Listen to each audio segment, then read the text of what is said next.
author, I would like to ask you what the writing process was like for Two Left Legs. Sugarflex is actually a 10-year project. Um, I've had it coming for about 10 years. And I didn't actually spend all 10 years writing, but reviewing and the hustle and bustle of living, migrating between cities. So I started writing Two Left Legs in my SS2, SS3. I remember I actually wrote it with a pen in a higher education note. And funny enough, I ran into the manuscript recently and I'm taking them with me back to Canada.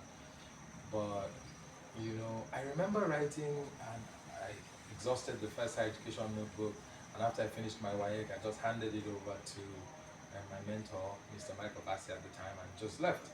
And perhaps they didn't read it, but I was at home one day and he just called my auntie's line, and my auntie handed over the phone to me, and it was like, Johnson, that book, that's wonderful. Where is the rest of it? I hadn't even written the rest of it at the time because I just finished YEC. I was with my grandfather, sort of taking care of him and that sort of thing. So it's Genoplex is really a work that I wrote with candles and lanterns and writing in the hostel and writing a little bit today. I had like three classmates who were very keen on reading it. Kwabasi, John Bosco, Dick and Michael Johnson and Martins. They will read it, I would write a chapter, they will read and then give to this person, they will read and then get back to me. So it's very much a story about love and family and laughter and familial tragedy as much as it is a fun story about life in a typical Nigerian secondary school dormitory and all that kind of stuff. So that's what the process was really like.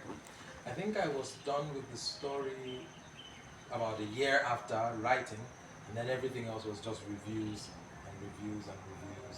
And there was a time when I abandoned it for like 3, 4 years, and then I came back and looked at it, and then I had it typed, and then a lot of things changed, that sort of thing. So um, I don't know if that really satisfies the demand of your question, but it has been an interesting 10-year journey, and then to finally have it in print is just it's the greatest joy. So, mostly for human beings, we have a birth process that lasts for like 9 months.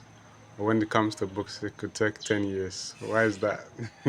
I have no idea. I guess the only thing that I might say to that is, writing a book, especially writing fiction, is really about birthing people, right? But not in just the biological sense, because you track. You could literally write a novel about somebody from birth to when they're like 50. So I don't think that that will take just 9 months.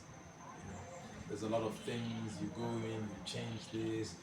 You read something today, it makes perfect sense. You read it tomorrow, it makes absolutely no sense.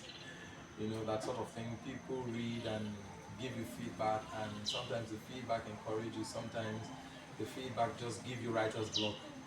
you know, and there's a mixture of opinions. Sometimes, fortunately, unfortunately, in the process of writing, you start reading another work and influences just come from everywhere. And you're like, no, I want to find my original book. So, um, I guess it all boils down to the fact that biologically, the clock for birthing a human being is just fixed. It's 9 months. Anything above 9 months is something that should be looked into. But for writing a book, because you have to sculpt so many characters and sculpt many situations, there are people who do it in 3 months. They write a novel in 3 months, they're done. But like me, there are times it can take years and years and years. In fact, there are times I've met people who write a work and you know they lose faith in it and they just drop it somewhere, and then they come back after 5 years and just stumble into it, and then they're like, this wasn't so bad after all. So it's Yeah. it's, it's really an unpredictable journey. It could end anywhere. Yeah, so now the work is published, it is out there in the world. Are you relieved? Or Oh, I am relieved, okay. but it's a transient relief. in the sense that yes, you're happy to finally get it off your chest, but then almost immediately a huge task is set before you. The task of getting people to read it, getting feedback, getting people to love it, like getting it into every shelf, as many shelves as you can, and getting people to share ideas, talk about it. So like it's just really a transient relief. And then there's also the burden of the next one, right? The moment you release a book, you know, people read it and like it. Some people have told me, "Oh, I didn't like the way it ended. Why did it end like that? Are you writing a sequel? Or what happened to this character? What happened to that character?" So it's really just a transient relief. But even a transient relief is has its own merits. Wow. So, two left legs. What about it? Two left legs.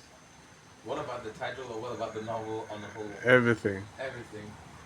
Well, I don't know. You know, it's funny because that novel has actually had about three, four titles prior to now. I think the very first title that I had for it was A Bag of Wheat.